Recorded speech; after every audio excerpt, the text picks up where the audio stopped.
Con el dueño de este programa podemos hablar de muchísimas cosas, de política y de educación, dentro de otros temas. Ha estado el profesor Melanio Paredes, digo, el dueño de este programa, porque este programa todavía inclusive tiene el nombre y el registro a nombre de este señor que está aquí. Y bueno, pues Melanio ha estado hablando hace muchísimo tiempo de cosas que él entiende que se requieren en el Partido de la Liberación Dominicana, no para volver quizás a los asuntos de los círculos de estudio, sino un poco para que las estructuras partidarias funcionen, para que los organismos tengan vida. También sería pues un pecado capital que dejemos pasar a Melanio sin hablar un poco de educación, pero yo quiero comenzar hablando de política con él y le agradezco de corazón que haya aceptado esta invitación a su programa. ¿Cómo anda usted? Saludo a tus amigos televidentes. Ciertamente me queda la autoría del nombre y un largo sabático, pero aquí estamos siempre que las circunstancias lo demanden. ¿Cómo no? ¿Cómo no? Un poco el Partido de la Liberación Dominicana acaba de obtener un resonante triunfo electoral con una votación histórica para el candidato presidencial, el presidente Danilo Medina, y con un partido que sobrepasa pues el 50%, creo que por primera vez como organización política en toda su historia. Sin embargo, las cosas como que siguen algunos dimes y diretes, algunas cosas. Realmente, ¿qué es lo que pasa en el Partido de la Liberación Dominicana? ¿Es harto de poder, exceso de método de trabajo? ¿Qué es lo que está sucediendo? Esta semana se produjo el destape. Una gran cantidad de miembros del comité político y dirigentes del partido han estado opinando sobre la situación del Partido de la Liberación Dominicana. Y a mí me satisface que distinguidas personalidades del partido, miembros de su comité político, se hayan manifestado en la misma dirección en que nosotros hemos venido haciéndolo por años. La necesidad de una renovación de la organización, porque todos entendemos que si hay problemas con la democracia, y efectivamente lo hay, no es restringiendo la democracia, sino ampliando la democracia como deben resolverse esos problemas. Hay pronunciamientos que son de voces autorizadas, en el caso de la vicepresidenta Margarita Cedeño de Fernández, que en su momento inclusive fue agredida por algunos de los miembros del comité político cuando despuntaba en aspiraciones presidenciales, se manifestó en la dirección de que es necesario retomar las conclusiones y resoluciones del 8º Congreso Comandante Jorge Botello y ponerla en práctica, y que esto implica una renovación profunda y cabal del Partido de Liberación Dominicana. Escuchamos también al amigo Carlos Amarante Baré, que también le concedo la autoridad para hablar porque siempre ha sido una persona principista, siempre ha tratado de plantear sus puntos de vista sobre la base de los conceptos y los fundamentos de sus juicios, pero otros quizá no tienen la autoridad para hablar como ellos dos, y otros incluso debían callarse porque solo se han beneficiado de este legado que nos legó el profesor Juan Bosch. En definitiva, yo entiendo que todos estamos convencidos de que el Partido de Liberación Dominicana debe abocarse a una profunda reestructuración y renovación, como también abocarse a conocer temas fundamentales que en los últimos años ha dejado de lado y no ha podido fijar posiciones como en otrora lo hacía. En esa dirección nosotros estamos aunando voluntades y esfuerzos para hacer propuestas específicas que vayan en la línea de lograr esa renovación total del Partido de Liberación Dominicana y poder reencauzarse, porque estimo que será muy difícil que podamos ir unificados al proceso electoral del 2020 si antes no hacemos los ajustes del lugar y no ponemos la casa en orden. ¿Cómo no? O sea, no hay, y el PLD no trabaja ahora en todo lo que son, pues, el que se muevan sus organismos. No, el 20 sería un panorama muy, muy sombrío. Muy sombrío, incierto, diría yo. Todo el mundo conoce que, y lo he sostenido, que innegablemente la popularidad que mantuvo el presidente Danilo Medina a lo largo de los 4 años de gestión pudo lograr catapultar esa candidatura e incluso, lo que tú señalabas al inicio, que el Partido de Liberación Dominicana rompiera una tendencia descendiente que llevaba en los últimos procesos electorales y remontara asumiendo la posición número 1 como primera fuerza política del país. Sin embargo, eso tenemos que verlo con pinzas, porque ese proceso en el que el presidente Medina cargó al partido, sin embargo, no refleja los mismos resultados a nivel congresional. A nivel congresional y municipal, apenas el promedio de las votaciones en todo el país ronda el 40%, lo que significa que del 37,7% que sacamos en las elecciones del 2012 a ese 40%, que es donde se fraguan y se confrontan los liderazgos reales, porque es allí donde hay competencia entre los candidatos a las diferentes posiciones de senadurías, diputaciones, alcaldías y concejales, como se dice ahora. El desempeño del partido no fue el mejor. Incluso ese mismo proceso que saca a Danilo Medina con el más alto porcentaje histórico en nuestros 50 años de elecciones, desde el 66 para acá, sin embargo pierde una plaza importante, emblemática, que es el Distrito Nacional.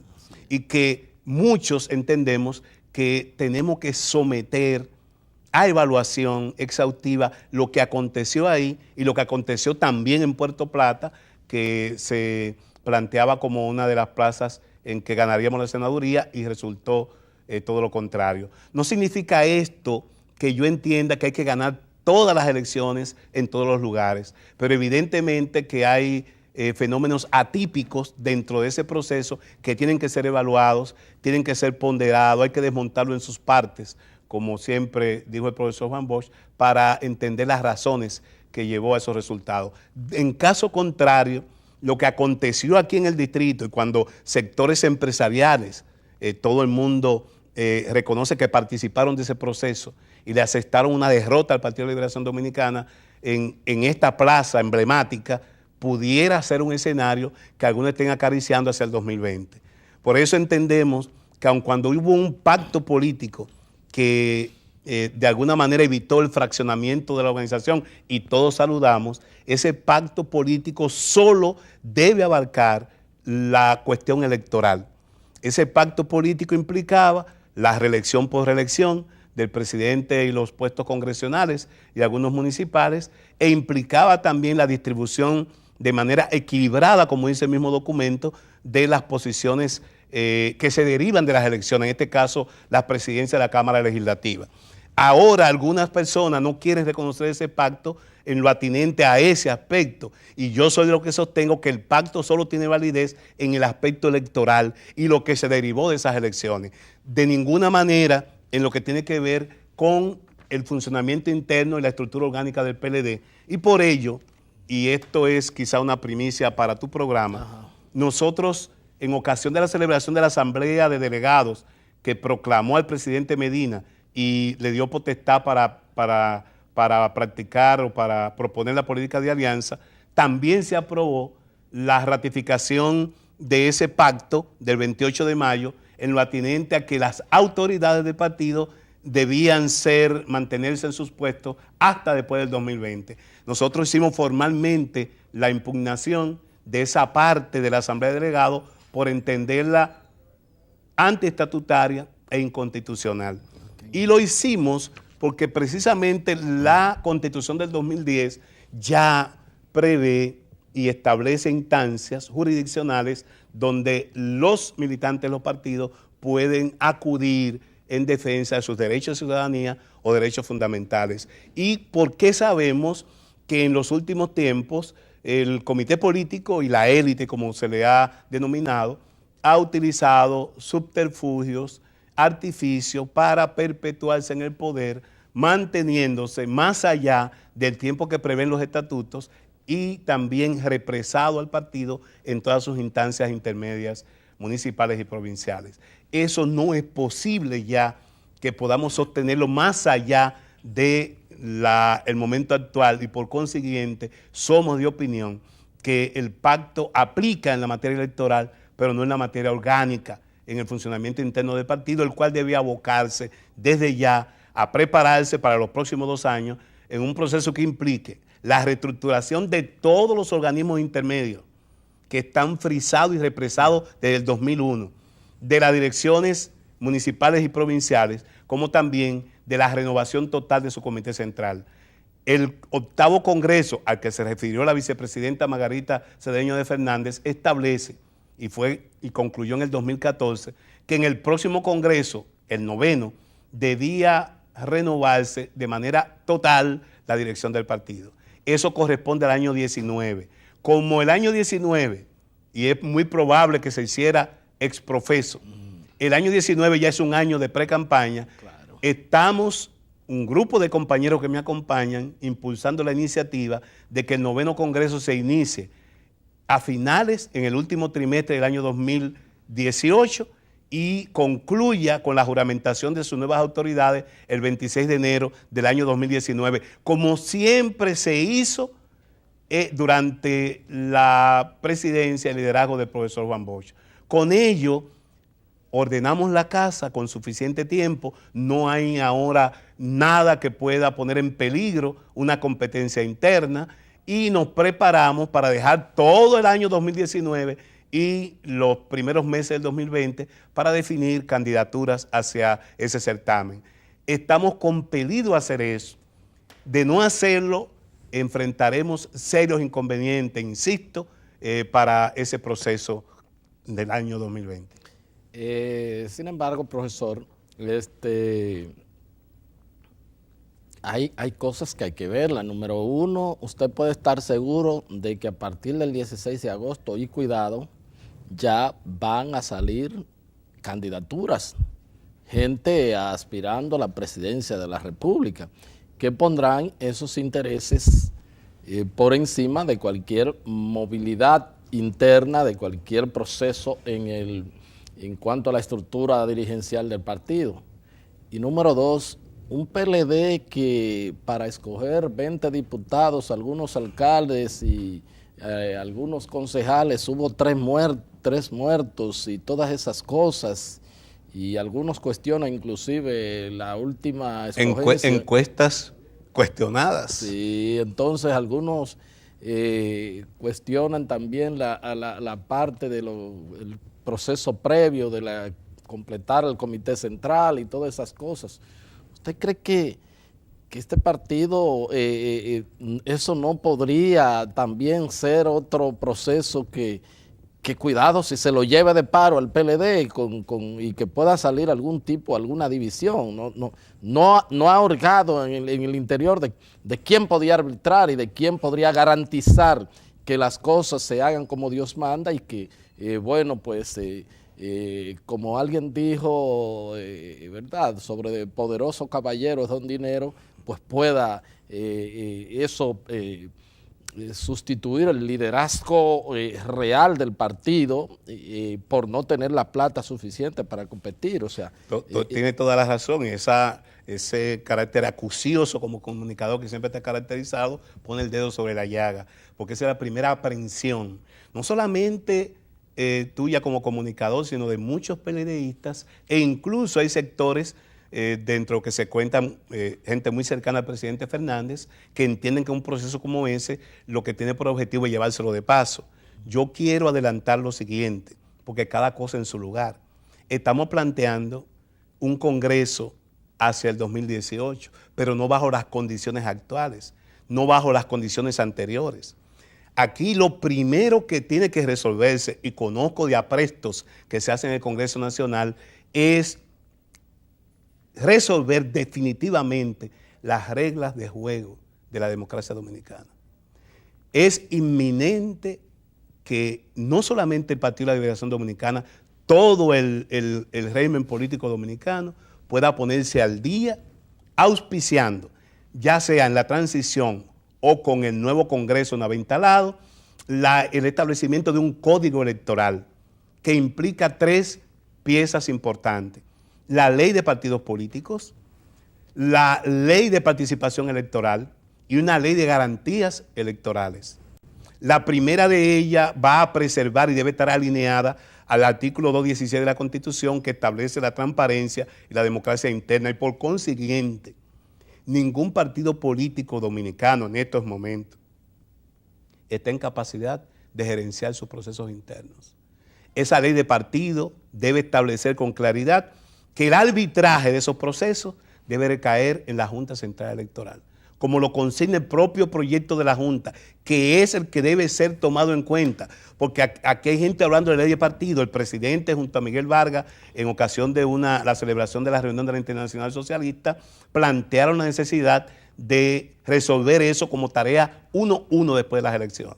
Y yo digo, cuidado, no cualquier ley de partido, así lo establezco en la revista que hemos puesto a circular, no cualquier ley de partido, porque pudiéramos caer en el gatopardismo. No sé si tú recordarás aquella novela de Tomasi, de Giuseppe Tomasi, que titulaba Gato Pardo, en el que un noble casa a una de sus hijas con un comerciante cuando la burguesía comenzaba a poner en apuros a esa nobleza europea, con el propósito de incidir en esa clase social que iba en desarrollo.